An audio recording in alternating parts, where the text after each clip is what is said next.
जीव और पुद्गल में जो व्यवस्था चल रही है उसको कल हमने समझा।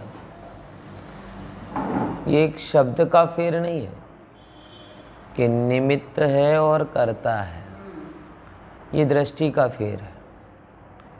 जिसकी दृष्टि में ये है कि जीव के जो भी भाव हो रहे वो कर्म के द्वारा हो रहे, उसने कर्म की प्रमुखता स्वीकार ली। और जिस हाँ वो आ ही नहीं रही उसमें आवाज़, वो ऐसे करो तो आ रही, बाकी नहीं आ रही आवाज़। क्या बराबर वहाँ पे क्या हुआ? कौन करता है ये रमण बमण?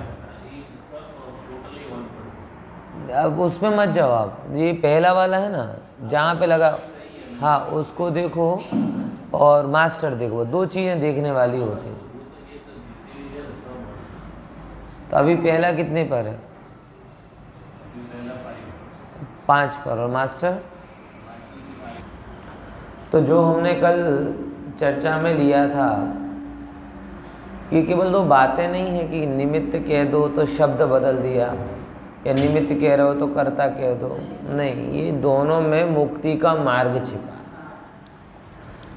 निमित्त मानने पर जीव की प्रमुखता हो जाती है। क्यों? क्योंकि कार्य होता है तब निमित्त का नाम आता है। निमित्त से कार्य होता है ऐसा नहीं, कार्य हो गया तो निमित्त आता है, ऐसा है। ऐसा समझो कि घड़ा बन गया तो कुमार निमित्त होगा, घड़ा बने ही नहीं तो कुमार किस में निमित्त होगा? आभूषण बन गया तो सुनार निमित्त होगा, आभूषण बना ही नहीं, खान में पड़ा हुआ है तो कौन निमित्त? तो जब हम ये कहते हैं कि कर्म जीव के रागादि परिणमन में निमित्त हैं, क्या कहते हैं? कर्म जीव के रागादि परिणमन में निमित्त हैं, तब ये बात अपने आप शामिल हो जाती है कि जीव स्वयं रागादि रूप परिणमित होता है। आई कि नहीं ये बात ख्याल में? निमित्त कहने पर ये बात ख्याल में आ जाती है कि जीव स्वयं क्या करता है? रागादि रूप परिणमित होता है। और जब रागादि रूप परिणमित होता है तो कर्म निमित्त कहलाते हैं। आई कि नहीं बात? और जब ये कहा कि कर्म ने जीव का कर्ता है, ये मतलब रागादि भावों का कर्ता कर्म है, तब क्या होगा? मतलब कि जब जब कर्म का उदय होगा तब तब आत्मा रागादि रूप परिणमित होगा। और ऐसा कहने पर कर्म का उदय हमेशा रहेगा, तो राग भी कब कब मानना पड़ेगा? हमेशा ही मानना पड़ेगा। तो मुक्ति का मार्ग खत्म हो जाएगा। अच्छा, निमित्त भी ना मानो तो? निमित्त भी ना मानो तो बोले इतनी ज़्यादा प्रॉब्लम है आपको कर्म से, हम निमित्त भी नहीं मानेंगे तो क्या समस्या? तो रागादि स्वभाव हो जाएंगे, और स्वभाव हो जाएंगे तो कभी अभाव होने का प्रसंग नहीं। आगे भी ये ख्याल में तीनों बातें बड़ी सूक्ष्म हैं और बड़ी सीधी भी हैं, कभी सुनना नहीं है इसलिए सूक्ष्म लगती हैं, बाकी देखा जाए तो 2+2 जैसी बातें हैं एकदम। तीनों बातें आ गई ख्याल में? पूछें, देखो निमित्त मानोगे तो क्या बात आएगी? क्या बात आएगी? कि आत्मा रागादि रूप जब परिणमित होता है तो कर्म निमित्त बन जाते हैं। इसमें फ्लेक्सिबिलिटी है कि तुम परिणमित होगे तो कर्म निमित्त बनेंगे, नहीं परिणमित होगे तो नहीं बनेंगे। ये सिस्टम सही है, इसमें गड़बड़ी नहीं। तुम अगर कर्मों के आगे सरेंडर कर रहे हो तो कर्म का उदय निमित्त बन रहा है। दूसरे नंबर, कर्ता मानेंगे तो कर्म का उदय आया भैया, और कर्म के उदय से आपने रागादि करने ही है, ऐसा नियम बन गया, तो क्या प्रॉब्लम होगी? ये बिल्कुल क्लियर कट दिमाग में बैठा लेना। कर्म का उदय आए और कर्म के उदय में रागादि करना ही है, अगर ये नियम हो जाए तो कर्म का उदय हमेशा रहेगा और आत्मा को रागादि हमेशा होंगे, तो मोक्ष के मार्ग का अभाव हो गया। 2 बातें हो गई। तीसरे नंबर की बात, तो इतनी प्रॉब्लम है कर्ता नहीं मानना, तो निमित्त भी नहीं मान रहे, क्या क्या जरूरत है निमित्त भी रखने की? बोले नहीं, निमित्त तो रखना पड़ेगा। कारण कि अगर निमित्त नहीं मानेंगे तो रागादि भाव स्वभाव से होते हुए मानने पड़ेंगे, और रागादि स्वभाव से होते हुए मान लिए तो फिर उनके अभाव का प्रश्न नहीं आएगा, और उनके ही सद्भाव में जो संसार है बराबर वो संसार का अभाव हो जाएगा, और संसार का अभाव हुआ तो मोक्ष का भी अभाव हो जाएगा। आगे में ये तीनों बातें ख्याल में, कर्ता नहीं मान सकते, निमित्त के रूप में हटा नहीं सकते बराबर, और कर्ता नहीं निमित्त है ऐसा ही यथावत मानना, ये समीचीन ज्ञान हो गया। देखो समझते हैं जरा इसको। तो वही कहते हैं जीव परिणाम हेतुम, दोनों में ऐसा मानना, जीवों के परिणाम का निमित्त पाकर, कौन? पुद्गला मतलब पुद्गल द्रव्य, कम मत्तम कर्म रूप परिणमते हैं। अब अगर ये भी नहीं माना जाए तो फिर जीव इतनी सारी कार्मण वर्गणा, वो कार्मण वर्गणा आपके साथ आई तो किस न्याय से आई? कि प्रभावना थी तो सबको मोगल भेज दी, संग प्रभावना, श्री संग प्रभावना है, तो भाई थोड़ा कर्म तुम लेके जाओ, थोड़ा कर्म तुम लेके जाओ, थोड़ा कर्म तुम लेके जाओ, बराबर? ऐसा नहीं होता ना है, ऐसा नहीं होगा ना। ये कर्म प्रभावना में तो आते नहीं, पराधीनता में भी नहीं आते कि नहीं? मतलब वो क्या है कि सरकार ने बोला इतना टैक्स तो देना ही पड़ेगा, तो ना तो प्रभावना में आते हैं, ना पराधीनता में आते हैं, ना किसी के पास जाते हैं। हाँ कि भाई भाविन भाई कह रहे हैं कि पंडित जी देखो मेरी जॉब चालू हो जाती है, रोज़ प्रवचन में आ नहीं पाता हूँ, एक काम करो अब मेरे हिस्से के प्रवचन आप सुन लेना और वो पुण्य मेरे अकाउंट में ट्रांसफर कर देना।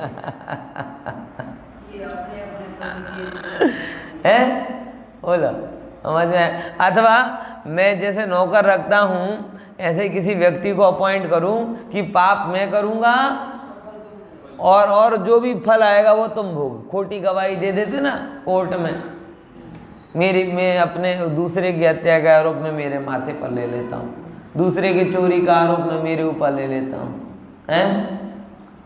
ऐसा कुछ कर्मों में सेटिंग करें तो बड़े बड़े राजाओं ने, चक्रवर्तियों ने, श्रीमंतों ने, बलवानों ने अपने आगे पीछे हजारों लोगों की फौज खड़ी रखी होती है। बोले पाप मैं करूँगा फल तुम भोगो। होता ही क्या ऐसा? यानी किसी के किसी में ट्रांसफर भी नहीं होते, व्यर्थ में भी आकर नहीं बनते,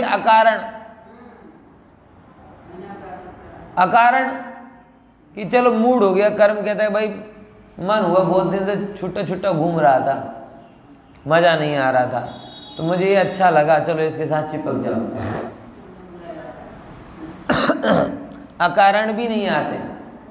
तो कितने कारणों से नहीं आते? वो प्रभावना में सबको आ जाए ऐसा नहीं, पराधीनता में सबको आ जाए ऐसा नहीं, किसी को आ जाए ऐसा नहीं, बिना कारण के आ जाए ऐसा नहीं, बराबर? तो आते कैसे हैं? हाँ, तो वो इसका सबका समाधान इस लाइन से आता है, जीव परिणाम हेतु।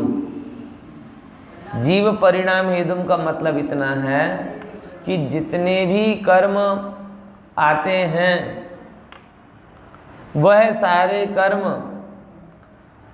उसी जीव के परिणामों के कारण से आते हैं, किसी और जीव के परिणामों से आते नहीं। समझ में आया? ख्याल में आया कि नहीं आया? क्या बोला भैया? जितने भी कर्म आ रहे हैं, जो भी कर्म आ रहे हैं, वो सारे कर्म किसके कारण से आ रहे हैं? उसी जीव के, उसी जीव के, किसी जीव के पर सबको आ रहे हो मफत में, ऐसा नहीं है। पराधीनता में आ रहे हो, ऐसा भी नहीं है। किसी के पास आ रहे हो, ऐसा भी नहीं है। अकारण आ रहे हो, ऐसा भी नहीं है। जितना जीव बंध रहा है उस बंधन का एकमात्र कारण वो ही है, ऐसा।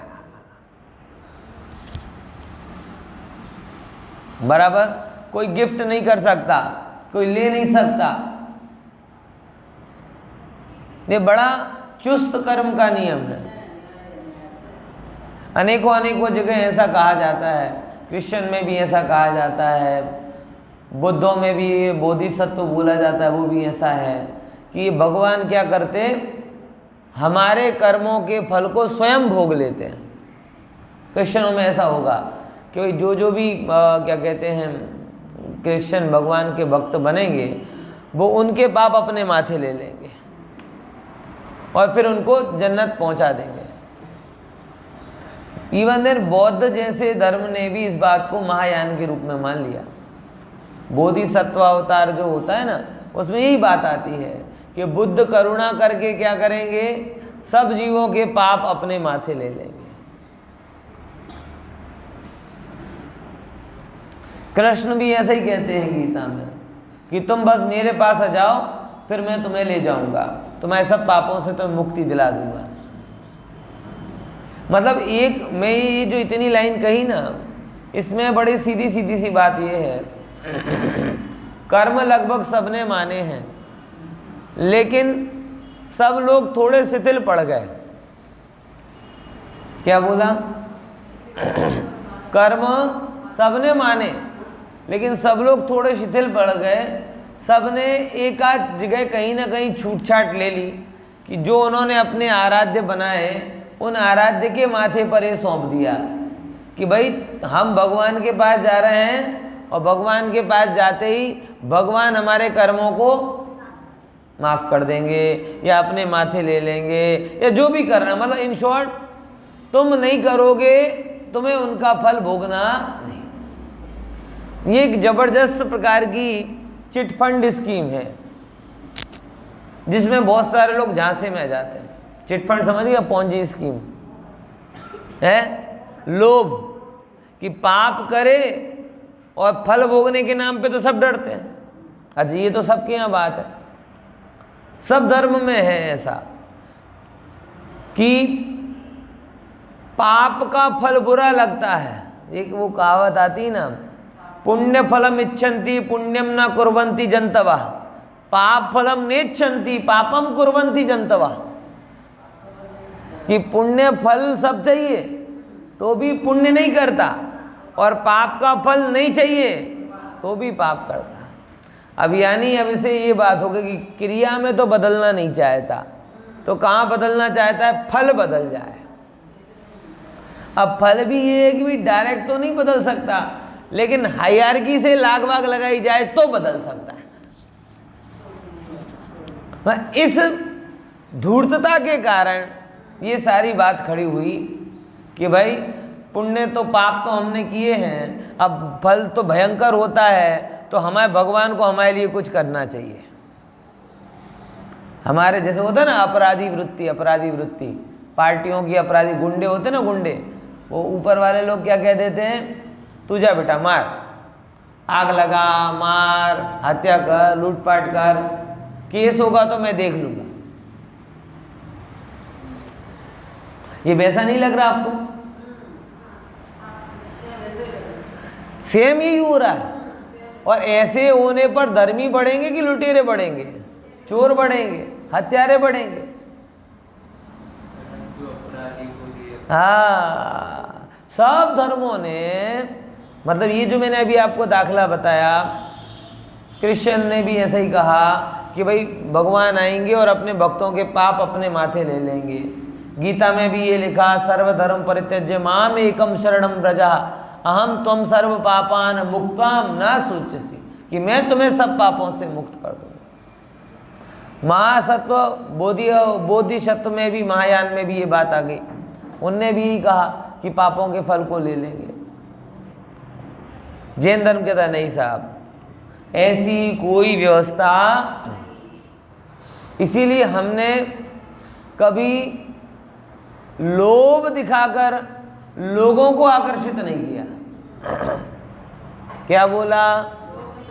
लोभ दिखाकर लोगों को आकर्षित नहीं किया।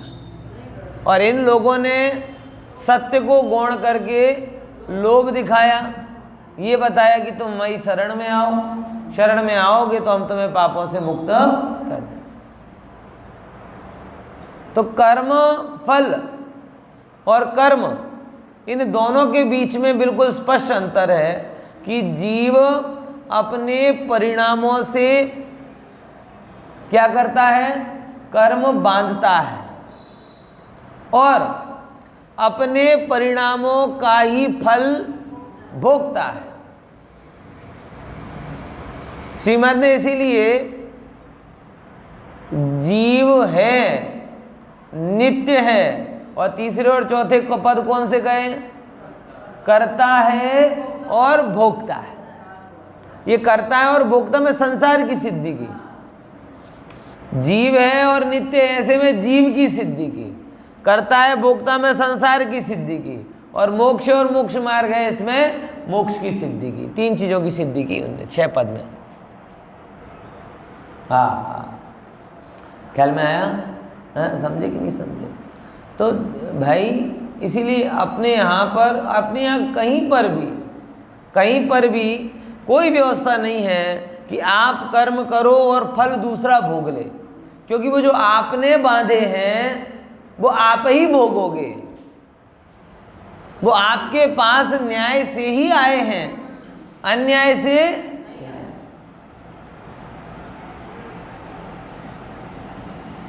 समझ में आया?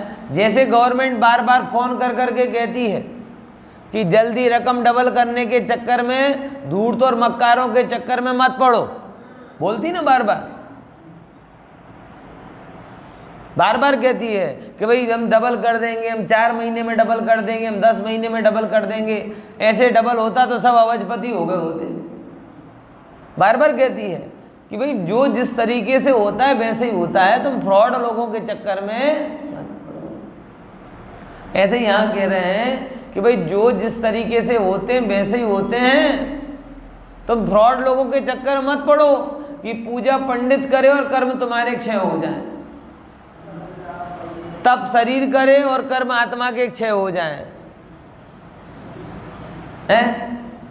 बोलो, एक आध घर की दीवार, अंगूठी, रत्न, माला वगैरह तुम फेरो और तुम्हारे कर्म बदल जाएं, कैसे होगा?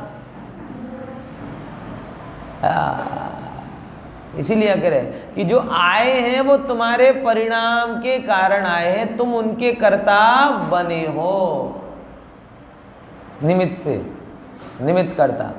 बराबर क्या बोला? कि जो आए हैं वो तुम्हारे परिणामों के निमित्त से आए। क्या बोला? जीव परिणाम हेतुम पोगला कम्मत्तम परिणमंती। जो भी परिणमन हुआ पुद्गलों का, वो सारा का सारा परिणमन किसके कारण हुआ? जीव के परिणामों के निमित्त से हुआ है। अच्छे बांधे, बुरे बांधे, भले बांधे, कम बांधे, ज्यादा बांधे, कौन कारण रहा? तुम्हारे परिणाम। देखो, शुद्ध आत्मा बंधन और मोक्ष की परंपरा में उतरता ही नहीं। शुद्ध आत्मा ना तो बंधता है और ना उसे मुक्ति का प्रश्न है। कभी जो बंधा है वो ही मुक्ति का प्रश्न हो। लेकिन यहाँ किसकी बात कर रहे हैं? पर्याय आदि से सहित अशुद्ध नय का विषयभूत जो आत्मा है वो बंधता भी है और वो छूटता भी है। बराबर ख्याल में है कि नहीं है? जैसे सोना है ना, सोना तो सोने रूप रहता है, ना बीटी होता, ना बूटी होता, ना बंगड़ी होता, ना हार होता। ये बीटी बूटी बंगड़ी हार ये सोने की अवस्था नहीं, सोने ने जो पर्यायों को प्राप्त किया उसकी अवस्था। स्वर्ण तो स्वर्ण रहता है। मुझे बताओ, सोना बंगड़ी बना कि पहले कोई हार पड़ा हुआ था वो बंगड़ी बना? वो हार बना कि उसके पहले वो करधौनी थी वो हार बना? करधौनी क्या था? बोले कोई लगड़ी रूप में पड़ा होगा। लगड़ी क्या थी? खांड रूप में पड़ी होगी। तो वो तो पर्यायों में हुई नहीं, वो तो जो था सो था। तो एक पर्याय दूसरे पर्याय रूप परिणमित हुई है। स्वभाव तो पर्यायों में उतरता ही नहीं है। बात समझ में आ रही कि नहीं आ रही? स्वभाव तो पर्यायों में उतरते ही वो भिन्न भिन्न। तो जो बंधा नहीं वो मुक्त कैसे होगा? वो तो सर्व अवस्थाओं में एक सा है। लेकिन जो बंधा है वो मुक्त होता है। और वो अशुद्ध नय से जीव बंधा है। अशुद्ध नय के कारण जीव बंधा। अशुद्ध नय के जो विषय है ना, उस नय से देखते हैं तो पता चलता है कि राग आदि आ रहे हैं, राग आदि हो रहे हैं, राग आदि मिट रहे हैं अशुद्ध नय से। और उसको यहाँ बता रहे कैसे? जीव परिणाम हेतुम पोगला, मतलब जीव का परिणाम हुआ, उनसे पुद्गल कर्म कैसे बदले? कर्म रूप बदले। अब देखो सेम, पोगल कर्म निमित्तम, पुद्गल कर्म जब उदय में आए, पुद्गल कर्म जब उदय में आए, जीव अपने को भूला, उसके साथ जुड़ा, तो उन निमित्त से जीवो भी तयेव परिणमति, जीव भी उस हिसाब से परिणमित हो रहा है। ये बड़ा गजब है, बड़ा गजब है। मतलब इतना गहरा संबंध है कि एक भी परिणाम कर्म के बिना नहीं हो रहा और एक भी परिणाम कर्म से नहीं हो रहा। क्या बोला? बड़ी गहरी बात। एक भी परिणाम कर्म के बिना नहीं हो रहा और एक भी परिणाम कर्म से नहीं हो रहा। एक भी आप अंतरंग निमित्त तो वहां है ही। आपको गुस्सा आया, क्रोध आया, आप विचार करके देखो। अभी क्रोध लाके बताओ, बैठे बैठे कैसे आ जाएगा साहब? है ला सकते हो?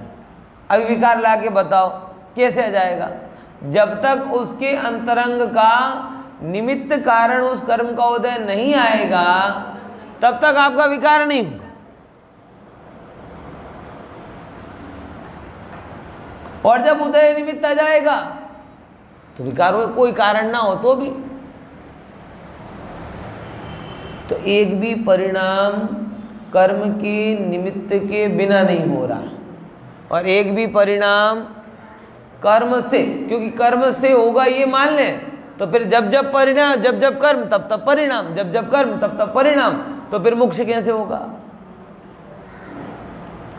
और जितने अनुभाग का परिणाम है कर्म है उतने अनुभाग का परिणमन हो रहा।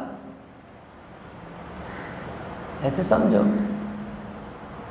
बराबर ऐसे समझो इसको कि किसी अब सिंपल वस्तु है ना कि जिसका जैसा अनुभाग, किसी को क्या कैरी का रस इतना प्रिय होता है कि अगर एक भी दिन ना मिले, ओह आज कैरी का रस नहीं, क्या है कितने से दिन की तो कैरी आती नहीं, इतना ज़्यादा उसको आज खाने नहीं खाना, थाली छोड़ के भाग जाए बोलो। और दूसरा अच्छा नहीं मिला कोई बात नहीं कल देख लेना, और तीसरे ने तो खाना खा लिया फिर याद आएगा अरे आज खैरी नहीं बनाई, चौथे को तो वो भी याद नहीं आया। समझ में? तो ये चारों के चारों जीवों का क्या कहते हैं अनुभाग है ना, वो अलग अलग है।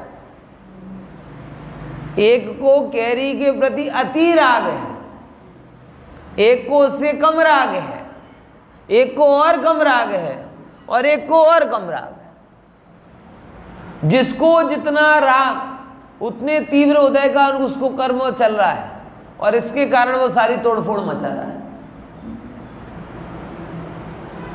और जिसको कुछ नहीं है, बड़ा स्मूथ है, कोई फर्क नहीं पड़ता।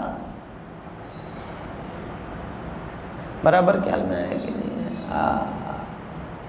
इसलिए कह रहे भैया एक एक आपके अंदर का परिणमन, राग रूप परिणमन, द्वेष रूप परिणमन, मोह रूप परिणमन, कभी भी जब भी आपको अपने अंदर का पुरुषार्थ करना हो ना, प्रभु देखना हो ना प्रभु, तो प्रभु देखने के पहले ये चीज़ जरूरी है कि आप और हम सब ये नक्की करें कि हम पर्याप्त प्रभुता से संपन्न हैं, और जो भी विकार है चाहे मेरे में हो या अन्य किसी में हो, वो विकार का कारण वो नहीं, कर्मोदय। और ऐसा मानकर अपने आप को और अन्य को उस कर्म की छाप से अन्य देखने की कोशिश करो। सच्चा पुरुषार्थ देखो भाई, पापी देखने में पुरुषार्थ नहीं है, परमात्मा देखने में पुरुषार्थ है। अगर आपने मन में नक्की कर लिया है कि मैं इसे पापी देखना चाहता हूं, तो आप किसी को भी देख सकते हो। आप कहोगे आदिनाथ स्वामी ने भी ठीक नहीं किया, जब दीक्षा ही लेनी थी तो 83 लाख पूर्व तक क्यों रोके घर में? अच्छा लगता है क्या? नाच देख रहे थे 83 लाख, हमें कितना खराब लगता है प्रवचन में डिफाइन करने में। पता 83 लाख पूर्व आदिनाथ को वैराग्य हुआ, कैसे हुआ? कैसे हुआ? नीलांजना का नृत्य देखकर अच्छा लगता है, भगवान नाच देख रहा हूं है? समझ में आया कि नहीं आया? तो ये अब आप मैं एक ऐसा एग्जाम्पल दे रहा हूं है कि एक एग्जाम्पल दे रहा हूं। महावीर भगवान को ऐसा नहीं करना था, पार्श्वनाथ भगवान को ऐसा नहीं करना था, कुंद आचार्य को ऐसा नहीं, मतलब जिसको भी अगर आपको देखना है तो आप देख सकते हो। और अगर उसे परमात्मा देखना है तो एक ही काम करना पड़ेगा, पर्यायों से पार, पर्यायों से पार। चिलाती पुत्र, बार बार मैं इसका एग्जाम्पल देता हूं क्योंकि इससे भयंकर एग्जाम्पल मैंने देखा नहीं। चिलाती पुत्र की कहानी बार बार इसलिए सुनाता हूं। कैसी कि 8 दिन पहले जो लुटेरा, और ऐसा लुटेरा नहीं फेसबुक वाला लुटेरा, मतलब पावरफुल, कि मंडप से स्त्री को उठा के ले जाए, जिसका विवाह हो रहा हो, और उससे जबरदस्ती करे कि मेरे साथ विवाह कर, और वो नहीं माने तो गला घोंट के मार दे। ऐसा हत्यारा चिलाती पुत्र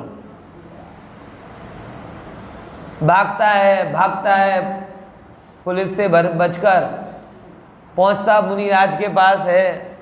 मुनिराज को देख के पता नहीं क्या होता है, और कहता है कि स्वामी मुझे दीक्षा दो। और धन्य वो मुनिराज कि जिन्होंने उसको उस पर्याय से सहित नहीं देखा। आप सोचो, आप तो बाजू में नहीं बिठा लो उसको, और अगर आपके सामने वो दीक्षा दी जाए तो उसके साथ साथ उन मुनिराज का भी बॉयकॉट कर दो। इन मुनिराज ने दीक्षा दी, जो हत्यारा, जो परस्त्री लोभी, जो फलाना, जो लुटेरा, लेकिन मुनिराज ने उसकी पर्याय नहीं देखी। मुनिराज ने क्या देखी? प्रभुता देखी और दीक्षा दे दी। और धन्य वो चिलाती पुत्र भी। फिर बाद में पता क्या होता है, मतलब ऐसे नहीं होता वो। अब कर्म बांधे तो भोगने तो पड़ेंगे ना। तो जिस स्त्री का क्या कहते हैं उसने वध किया था वो व्यंतरी बनी। अब वो यहाँ पे दीक्षा ले रहे चिलाती पुत्र, और दीक्षा करके अंदर में बहुत ग्लानि से भर गए, मैंने बहुत पाप किए, मैंने बहुत पाप किए। ओ हो। अब वो दीक्षा लेकर बैठ गए आत्मा के, मतलब अब कुछ और करना ही नहीं, अब आहार नहीं करना, अब कुछ नहीं करना, शास्त्र स्वाध्याय वाध्याय भी नहीं करना, अब तो बस जो आत्मा में जमना है। और ऐसे करके बैठ गए। अब वो जो व्यंतरी बनी थी, वो व्यंतरी क्या बनती है, हाँ वो त्रियंच रूप धारण करती और पूरे शरीर को टॉर्चर करती। जैसे चलनी में छेद होते ना, ऐसी वो मक्खी बनकर पूरे शरीर को चलनी वत कर देती। पता है, तो भी वो अपने आत्म ध्यान से टिकते, एक एक करके उनके सारे कर्मों की ये क्षय होता जाता। और वो चिलाती पुत्र जो 8 दिन पहले लुटेरे थे, हत्यारे थे, बराबर परिश्री लंपट थे, वो 8 दिन बाद कौन हो गए, केवल ज्ञानी हो गए, मोक्ष चले गए। उनकी आयु पूरी होना और केवल ज्ञान होना एक साथ में हुआ।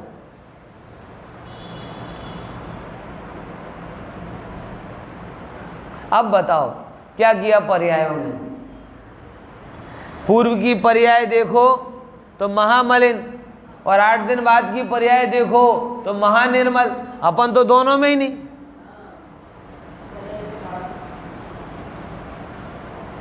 दोनों पर्यायों में नहीं, लेकिन जिस आधार से चिलाती पुत्र भगवान बने वो आधार हमारे पास।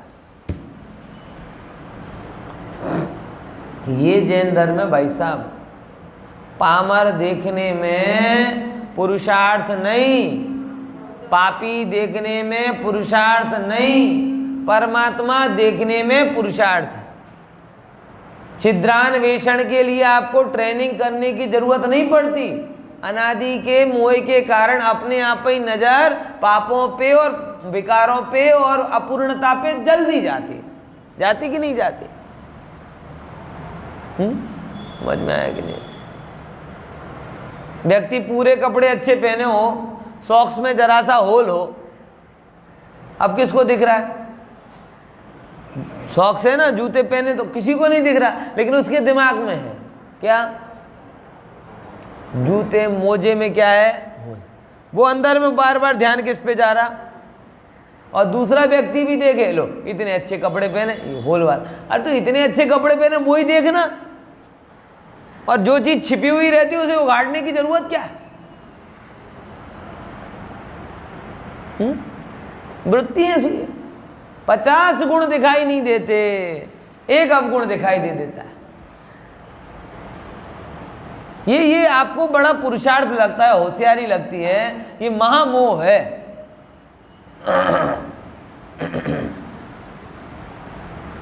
श्रेष्ठियों में आप पाप देख रहे हो, बराबर, पंडितों में उनकी कमजोरी देख रहे हो, ट्रस्टियों में कमजोरी देख रहे हो, वडीलों में कमजोरी देख रहे हो, धर्मियों में कमजोरी देख रहे हो। अरे कमजोरी को वो जो कर रहा है वो देखना है। जो विकार रूप परिणमित हो रहे वो क्षणवर्ती पर्याय है, और जो कभी विकृत नहीं हुआ हो ऐसा वह स्वभाव है, वो नजर में आएगा। वो उस पे दृष्टि लाना वो पुरुषार्थ है।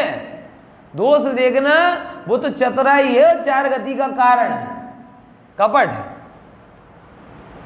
दोष देखने की चतुराई ये 4 गति का कारण है, और स्वभाव की सामर्थ्य देखना ये महापुरुषार्थ है। समझ में आया? इसलिए यहां कह रहे हैं कि पुग्गल के निमित्त से जीव भी वैसा परिणमित हो रहा है, बराबर, जीव के निमित्त से कर्म भी वैसे परिणमित हो रहे हैं। लेकिन मजे की बात यह है कि जीव जीव रूप है और पुद्गल,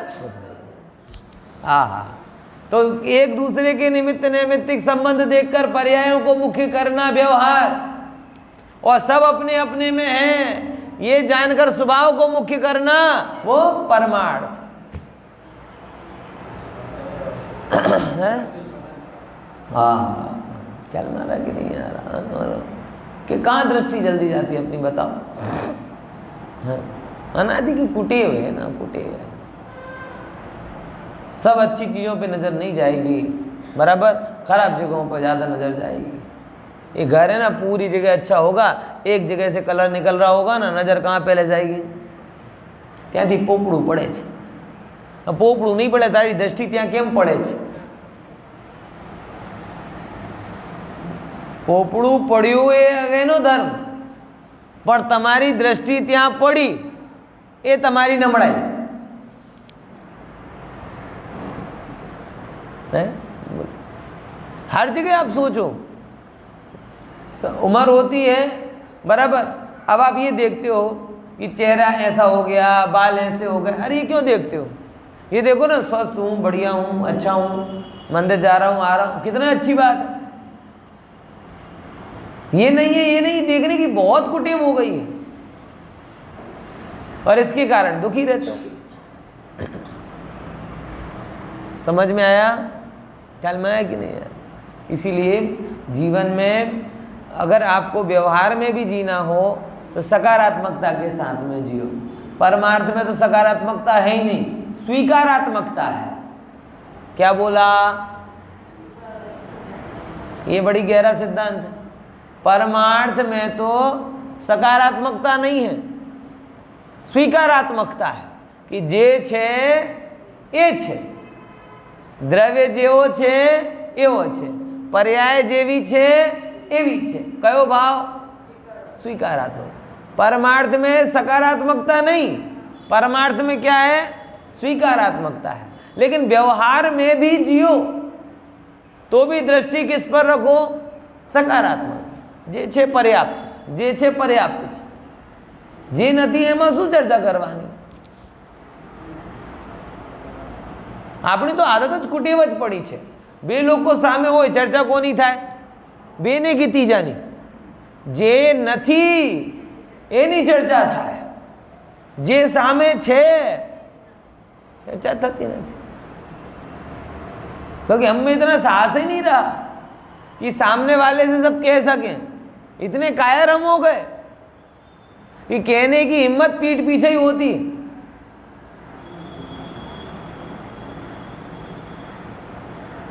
समझ में आया? है?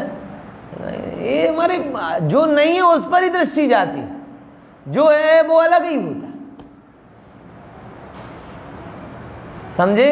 तो परमार्थ से कैसे बनो? स्वीकारात्मक। और व्यवहार में कैसे बनो? सकारात्मक। नकारात्मकता को तो पास में फटकने ही मत दो। एक पवित्र भावना अंदर में भाव, तीन लोक में, तीन काल में जितने भी लोग धर्म ध्यान आराधना के माध्यम से अपनी निकटता महसूस कर रहे हैं, उन सबको मेरा वंदन है।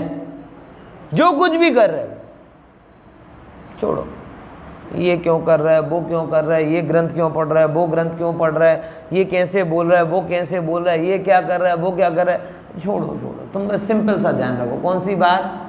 तीन लोक में, तीन काल में धर्म ध्यान आराधना के माध्यम से जो भी क्या महसूस कर रहे हैं?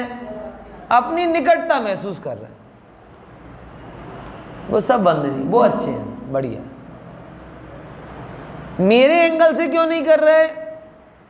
अब ऐसा क्यों बोल रहे, ऐसा क्यों नहीं बोल रहे, इन्हें तुच्छ प्रश्न मत पढ़ो। अलग अलग कर्म के उदय हैं, अलग अलग विचार हो रहे हैं। किसी को द्रव्यान योग अच्छा लगता, किसी को चरणान योग अच्छा लगता, किसी को प्रथमान योग अच्छा लगता है, किसी को कुछ लगता है। इसमें हम क्या कर सकते हैं? भिन्न रुचि रही लोग के, भिन्न भिन्न रुचि हैं, भिन्न भिन्न अवस्थाएं हैं, सबको सब अच्छा नहीं लगता। बस निकटता महसूस करें, ये अगत्य का है। आत्मा से दूरी महसूस करें तो उसकी अनुमोदना नहीं है। समय सार पढ़ के भी समय से दूर हो तो अनुमोदनीय नहीं। और पद्म पुराण पढ़ के भी अपनी अंदर में निकट आवे तो उसकी अनुमोदना है। स्वाध्याय करके भी श्वास से ना जुड़े तो अनुमोदनी नहीं। लेकिन पूजन पाठ आदि की क्रिया जिन्हें हम स्थूल कहते हैं, उन्हें करते करते भी अपनी निकटता महसूस कर रहा है, अनुमोदनीय है। आप समझो इस बात को, बराबर कहना है। इसलिए बहुत गहरी बात है, समझना जरा। तो वो दोनों अपने अपने में रहते हैं, हमें भी अपने अपने में रहना है। और दृष्टि व्यर्थ में नहीं पड़ना, व्यर्थ दृष्टि क्लियर रखना। सत्कार्य कर रहा है ना, अनुमोदना है, सत्कार्य कर रहा है ना, अनुमोदना है। क्योंकि ये छिद्रान्वेषण, उसे गुजराती में क्या बोलेंगे छिद्रान्वेषण को? नहीं से बोलेगा हम दोष जोवा वाड़ी वृत्ति, हाँ, छिद्रान्वेषण हिंदी का बड़ा सुंदर शब्द है। अन्वेषण करी करी ने छिद्र ने जोવું। આમ જેમ કે મારો જબ્બો છે ને, બરાબર, હવે આમાં કોઈ અંદરમાં છેદ હોય, હવે આ પોકેટમાં કંઈ દેખાય નહીં, પણ લેન્સ છિદ્રાન્વેષણ વાળો શું કરશે? કુર્તા તો સારું છે પણ પાકેટના અંદર ફાટેલું છે, એ સામે ના દેખાય પણ અન્વેષણ કરવાથી દેખાય, એટલા માટે એને શું નામ કર્યું? છિદ્રાન્વેષ। આવી વૃત્તિ સહેજ દોષ નથી દેખાતા તો પણ શોધી શોધીને દોષ કાઢે છે, એને કહેવાય। और ये बुद्धि हमें अग्रहित मिथ्यात्व के कारण मफत में मिलती। क्या बोला? ये बुद्धि हमें किसके कारण? अग्रहित मिथ्यात्व के कारण मफत में मिलती है, सीखना नहीं पड़ता। हाँ देखो, है ना। अभी आगे क्या कहते हैं? ऐसे ही, अब ये तो हुआ उसका पर्याय का सत्य। अब द्रव्य का सत्य बोलते हैं। णविकुव्वधिकम् गुणे जीवो कम्मं तहेव जीव गुणे अण्णोण निमित्तेन दू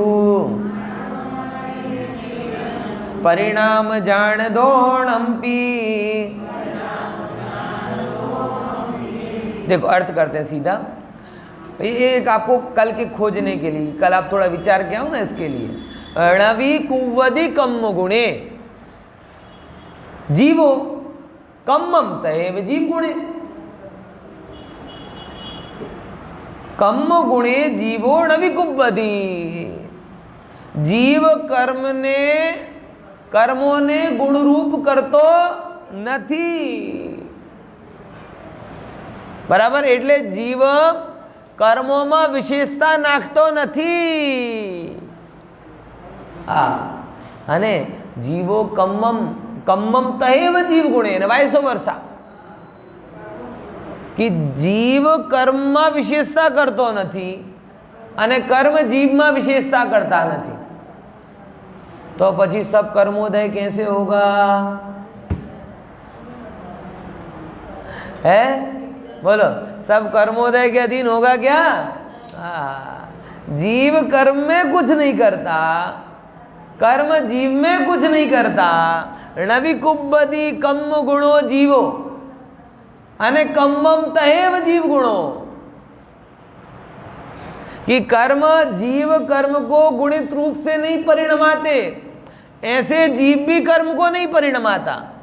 और क्या कहते हैं? अण्णोण निमित्तेन दू परिणामम जान दोणम्पि। एक दूसरे के निमित्त से, एक दूसरे के निमित्त से दोणम्पि परिणामम जानम, दोनों के परिणाम जानने चाहिए। एक दूसरे के निमित्त नैमित्तिक संबंध है, बराबर। यानी पानी, अग्नि पानी को गर्म करती ना, है? पानी अग्नि को बुझाता है ना, है? बोलो सही की बात, गलत? यहाँ से बाहर कहोगे तो कोई मानेगा नहीं, लेकिन यहाँ सुन रहे हो तो थोड़ी कहने की हिम्मत आ जाती। समय सार क्या कहता है कि अग्नि पानी को गर्म नहीं करती, और पानी अग्नि को बुझाता नहीं।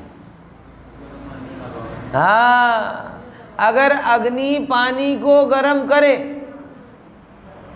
तो एक चिंगारी एक टंकी पानी को गर्म कर दे। अग्नि तो अग्नि, जोग 10 मिनट में गर्म होने वाला था वो 1 सेकंड में कर दे। यानी पानी की अपनी लायकात होती है, उस क्रम से वो गर्म होता है। एक अगर अग्नि गर्म करे तो 1 डिग्री से 100 डिग्री 1 सेकंड में ले आए, नहीं ला सकते। पानी अपने क्रम से गर्म होता है, तदनुसार गर्म होने में अग्नि निमित्त बन जाए। और अगर पानी अग्नि को बुझाए तो बड़ी आग में पानी को कहते यूज मत किया करो, क्यों? और बढ़ जाती है। थोड़ी बहुत अग्नि हो तो पानी डाल देते हैं, लेकिन अगर अग्नि का ज्यादा विस्तार हो, जैसे पेट्रोल पंप में कभी पानी नहीं छांटा जाता, पेट्रोल पंप की आग में वहां क्या डाला जाता है? रेत। तो हाँ, क्योंकि अगर वो क्या कहते पानी अग्नि को बुझाए, ऐसा मानो तो 1 बूंद और बहुत बड़े पानी को भी अग्नि को बुझा, बोले नहीं वो तो और बढ़ा देती। अग्नि अपनी योग्यता से बुझती है और पानी अपनी योग्यता से गर्म होता है। तो भी जगत में व्यवहार कैसा होता है? अन्योन्यम, एक दूसरे के निमित्त नैमित्तिक है। अब इसका कल विचार कर गया ना, चर्चा कल और करेंगे।